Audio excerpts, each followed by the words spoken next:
My name is Daniel, and for 5 years, I was the ghost of the company. It all started on my first day. It was a Monday in March, and I arrived at 7:30 a.m. for a workday that started at 9 a.m. I wanted to make a good impression. The building was still empty, just the security guards and me. I sat at my new desk, organized my materials, and waited. When my colleagues arrived, I had already reviewed all the training materials twice. "Got here early, huh?" said Marcus, my supervisor. I like that. Those 4 words changed my life. I like that. It was all I needed to hear. In the first few months, I was like a sponge. I absorbed every task, every process, every opportunity to learn. When someone needed help with spreadsheets, I volunteered. When there was an extra project, I raised my hand. When the deadline was tight, I stayed later. Daniel always steps up. They said, "You can count on him," and I loved it. I loved being reliable, being the guy who solved problems. My desk was strategically positioned where I could see who arrived and who left. I took pride in always being the first to arrive and the last to leave. My routine became a sacred ritual. Wake up at 6 a.m., quick gym session, arrive at the office. At 7:30 a.m., strong coffee, emails, preparation for the day. When the team arrived at 9 a.m., I already had 3 hours of productivity under my belt. "How do you manage to be so productive?" Sarah from the next desk would ask. "The secret is arriving early," I'd reply, as if it were a magic formula. By the end of the first year, I had become indispensable. I knew all the processes, all the clients, all the shortcuts. When someone had questions, they looked for Daniel. When there was a crisis, they called Daniel. When they needed someone to stay late, well, you already know. The second year was when things really took off. I wasn't just doing my job anymore. I was doing everyone's job. "Daniel, could you take a look at this report?" Marcus would ask, always with that casual tone that disguised the urgency. "Sure," I'd respond, even knowing that take a look meant redoing everything from scratch. I started noticing a pattern. My colleagues left promptly at 5 p.m. They had happy hours, dates, yoga classes, lives. I stayed until 8 p.m., 9 p.m., sometimes. Even later, just to finish up one little thing. My girlfriend, Aina, started complaining. "We never see each other anymore," she said on a Thursday when I got home at 10:30 p.m. "It's temporary," I lied. "I'm building my career. When the promotion comes, it'll be worth it." But the promotions didn't come. At least, not for me. In the 3rd year, they hired Roberto for a senior position. Roberto, who arrived at 9:15 a.m. and left at 5 p.m. sharp. Roberto, who took 2-hour lunches and spent half the afternoon on the phone with his wife. Roberto, who earned 40% more than me. "He has experience," Marcus explained when I questioned it. "You're still learning." Learning? I knew that company better than my own home. I knew where every file was, every process, every recurring problem. But apparently, that didn't count as experience. That's when I started working weekends. Just to get ahead on some things, I justified to myself. The empty office on Saturdays had a different energy. No interruptions, no meetings, just me and my productivity. I could accomplish in one Saturday what would take 3 days during the week. Aina broke up with me at the end of the 3rd year. "You chose this company over me," she said, and I couldn't argue because deep down, I knew she was right. "When I get the promotion, I started." "Always the promotion," she exploded. "Do you realize you've been saying the same thing for 3 years? That you've lost 3 years of your life waiting for something that might never happen?" But she was wrong. She had to be. All this sacrifice had to mean something. The 4th year brought changes to the company. Restructuring, new processes, new management. I saw this as an opportunity. Finally, my dedication would be recognized. I volunteered to lead the transition from the old systems. I worked 70 hours a week for 2 months, documenting processes, training teams, solving problems that no one else could resolve. I don't know what we'd do without you, Marcus said, and I felt that familiar wave of validation. When they announced the new leadership positions, I was certain my name would be on the list. It had to be. I was the guy who kept everything running. The meeting was on a Tuesday morning. Marcus read the names of those promoted. Roberto would be the new regional manager. Sarah, who worked part-time because she had small children, would be the new project coordinator. Julia, who had been with the company for only 18 months, would be the new senior analyst. My name wasn't mentioned. After the meeting, I sought out Marcus about the promotions. I began. "Oh, Daniel," he sighed. "Look, you're fundamental where you are. We can't afford to move you from your current position. You know everything. You solve everything. You're our go-to guy." Go-to guy. The words echoed in my head like a gunshot. But what about my development, my growth? Of course. We'll talk about that in the future. For now, we need you to keep doing what you do best. I left that room with a bitter taste in my mouth. For the first time in 4 years, I questioned whether I was on the right path, but the machine was already in motion. I had bills to pay, a reputation to maintain. And honestly, I no longer knew how to be anything other than the guy who stayed late. The 5th year began with a new hire, Pedro, fresh out of college, for a junior analyst position. I would be his mentor. Pedro was smart, ambitious, and had a quality I had lost long ago. He asked questions. He questioned processes, suggested improvements, challenged the status quo. "Why do you stay so late?" he asked on a Thursday when it was 7 p.m.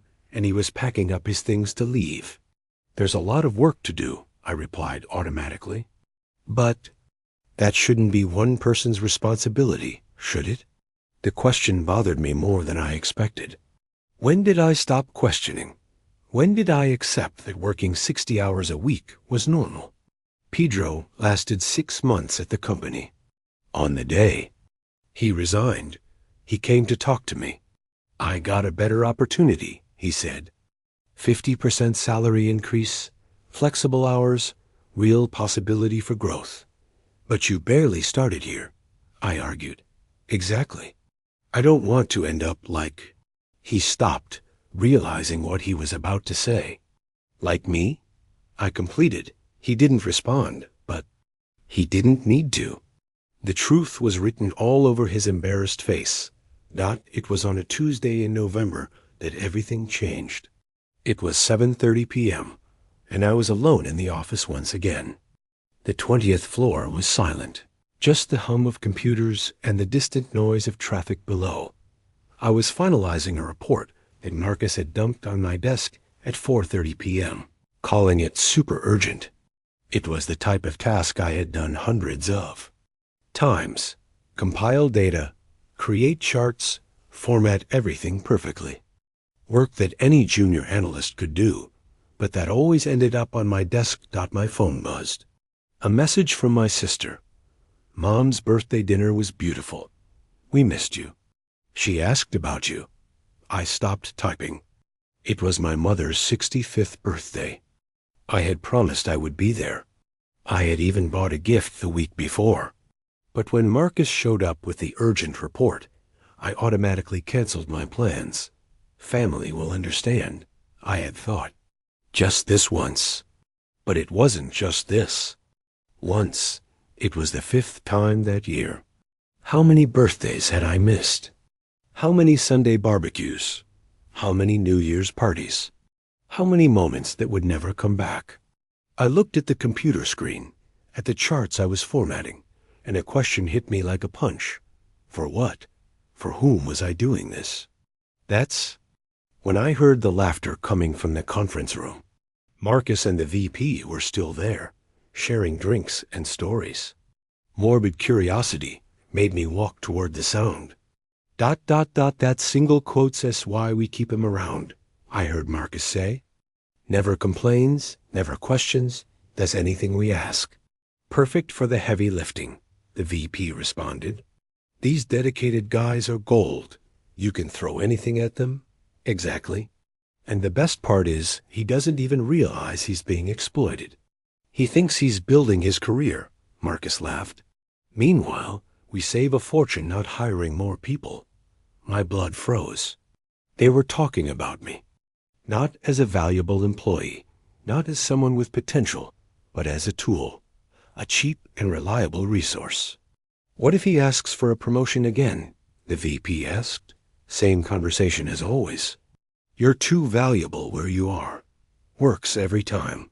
They laughed again, and each laugh was like a stab to my chest. I walked back to my desk in shock. 5 years. 5 years of my life wasted building other people's careers. 5 years believing in a lie. I looked at the report on the screen. Half finished, as always. Always chasing impossible deadlines. Always sacrificing my personal life for manufactured urgencies. For the first time in 5 years, I closed the laptop without finishing the work. The next morning, I arrived at the office at my normal time, 7:30 a.m., but something had changed. I had changed. I opened the laptop and saw 17 emails that had arrived during the night. Before, I would have responded to all of them immediately. Now, I read each one with a new perspective. Did urgent really mean urgent, or was it just another way to make me work faster? Marcus arrived at 9:15 a.m., 15 minutes late, as always. So, Daniel, how's the report coming? It's exactly where you left it yesterday at 4:30 p.m., I replied calmly. What do you mean? You didn't finish it? I didn't have enough time during work hours. He blinked, confused. But you always stay until you finish ... I had personal commitments. Last night, the expression on his face was almost comical.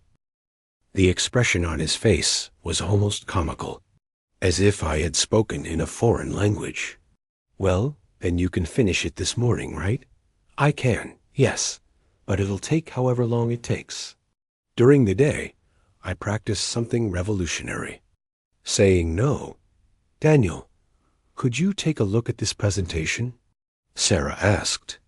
I can't right now. I'm focused on Marcus's report. Maybe tomorrow.